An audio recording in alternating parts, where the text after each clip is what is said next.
আগুন লাগাইছে কথা বুঝেন না আপনি, ওই মালে ওই খটায় ইখানেও খটা আছে, খটায় চাইতেছে খাতো খাই দিত।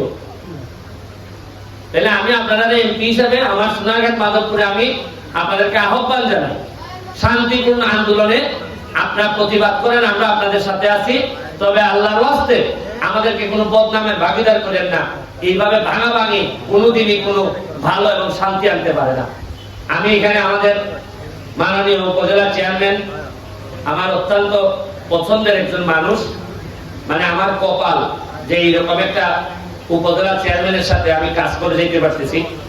এখানে আমাদের দুইজন ভাইস চেয়ারম্যান আছেন, কাইম ভাই এবং খাইরুল, এবং আমাদের কৃষি কর্মকর্তা, বন কর্মকর্তা, এবং বিশেষ করে আমাদের ইউনো মহোদয়, আমাদের অত্যন্ত ভালো মনের মানুষ, দিনে রাতে পরিশ্রম করে যাচ্ছেন। ওনাদেরকে আমার ব্যক্তিগত পক্ষ থেকে শুভেচ্ছা অভিনন্দন জানাচ্ছি। এখানে আমাদের উপাচার্য সেক্রেটারি আমাদের এই নাজমুল সহ আপনারা মেম্বার বৃন্দ, এখানে নেতৃবৃন্দ যারা আছেন, আমাদের এই ছাত্র লীগ বা অন্যান্য দলের যারা আছেন, সবাইকে আমার ব্যক্তিগত পক্ষে শুভেচ্ছা। একটা জিনিস খালি আমি কইয়া শেষ করবো, আমাদের সাথী ভাই, আমাদের কমেন্টেটর, এই যে পুরো একটা টপের গাছ দেখেন আপনারা, দেখতে দেন 5 কেজি আম ধরাই দিছে। কয় কেজি? আমের সাইজটা দেখুন, ডাল দেখুন।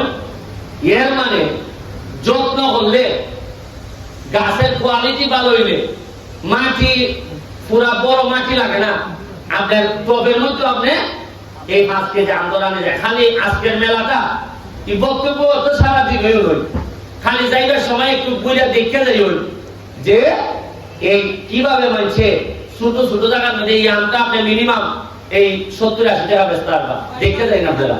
হ্যাঁ, কত দেখেন?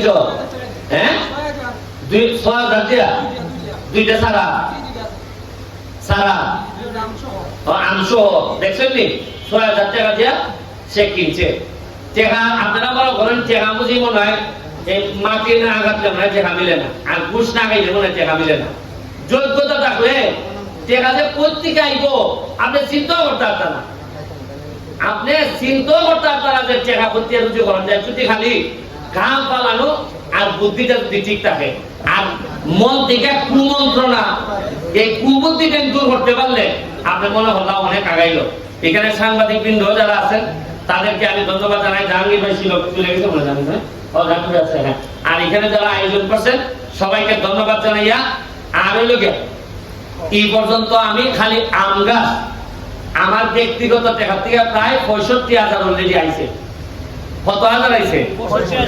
এটা হলো এমপি হইবার প্রথম বছর না কমাইছে বাচ্চা আমি 6 মাস এমপি যে কদিন হইছে। এর আগে এমপি হইবার আগে 37,000 দিছিলাম। এটাই কিন্তু আপনারা আগামী বছর থেকে পুরা দমে আপনারা সোনারঘাট মাধবপুর আমার অতটা কিলো লাগবে বলে আমার মনে হয় না। এটার একটা জাগরণ আমরা তৈরি করছি। এখন বাকিটার জাগরণ হইল গিয়া রাস্তাঘাট ডেভেলপমেন্ট হইতেছে, রাস্তার পাশে পাশে সুন্দর করার লাগে আমি আরেকটা প্রক্রিয়া নিব। বা সোনারঘাটের একটা সমস্যা হইল যে নিজের গরমে ভালে ঠিক হই, রাস্তা তৈরি হইতে আমার রাস্তার গাছের যত্ন সোনারঘাট মাধবপুর কেউ নেয় না। এটা একটা টেন্ডেন্সি আমি বার করতেছি, কিভাবে রাস্তার যত্ন গ্রহণ দেব। এরপরে হইলে আপনারা মরা কয় নদী, আজকে আমরা মাছ ফেলাই এলাম, মৎস্য সপ্তাহ শুরু হইতেছে আমাদের। এই যে নদীটা পরিষ্কার করণে আজকে প্রায় 1 লাখ ফোনা বানাইছি আমরা। কত লাখ পালাইছি? 1 লাখ। এটা কি এমপি সাহেবের খবরে এবারটা যুদ্ধ মনে হয় না। এটা আমরা সোনারঘাটের মানছে এই যে পুরা 3 কিলোমিটার জায়গা ধরিয়া সোনারঘাটের মানুষের কপালো দেখবা ইলাই মারবো, সবাই তো কেউ না কেউ তো খাইবো। এই যে আমি একটা ব্যবস্থা করে দিলাম, এটা আমাদের জন্য বড় একটা অর্জন। আগামী শুকনা মৌসুমে পানি শুকাইয়া পুরা 3 কিলোমিটার আমরা সাইড 2 দিকে রাস্তা বানাইব। আপনি এখান থেকে হাঁটা শুরু করলে ওই মাথা আপনার ওই যে বড়াইলের এদিকে, আর এদিকে হইলে গিয়া হ্যাঁ বলো তোমার বাড়ির নানো খাচ্ছ? আচ্ছা হ্যাঁ। আমার প্রশ্নটা হচ্ছে আপনার প্রতি, আমরা শুধু সোনারঘাট মাধবপুরের না, আপনি সমগ্র বাংলাদেশের তরুণ প্রজন্মের একজন আইকন এবং এবং আপনি বাংলাদেশের রাজনৈতিক অঙ্গনে দেশ এবং দেশের বাইরে একজন অন্যতম আলোচিত ব্যক্তি।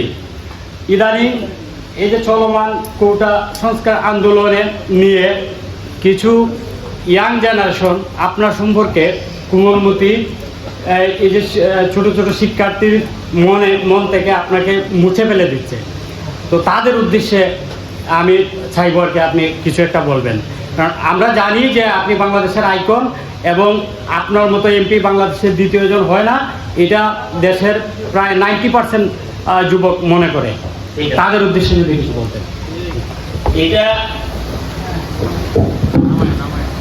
কোমলমতি যারা শিশু বা ধরেন তাদের তো মনটা থাকে কোমল, যার কারণে এখানে বিভ্রান্ত করা সহজ। তারা কোটা নিয়ে যারা আন্দোলন করতেছে তাদের দাবি এটা আটকাই আছে এপিলেট ডিভিশনে। কই আছে? সুপ্রিম কোর্টে আছে। সুপ্রিম কোর্ট রায় দিব রবিবারে। এখন রায়ের মধ্যে এই আন্দোলনকারীরা যা চাইতেছে তা যদি পায় তাইলে কি আর কোনো ষড়যন্ত্র আছে?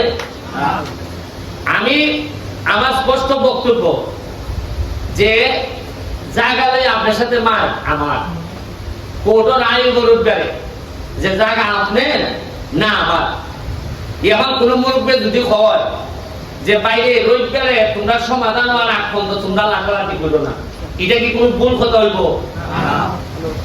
কোন মুরব্বী যদি হয় রবিবারে তো সিদ্ধান্ত ভাই রবিবার পর্যন্ত বাস এর ভিতরে পাই মাথা বাটাবাটি করলে জায়গা তুই মামলা হইব 326 হইব নি? রবিবারে সিদ্ধান্ত বই করেন আপনি পাইছেন, আমি পাইছি না।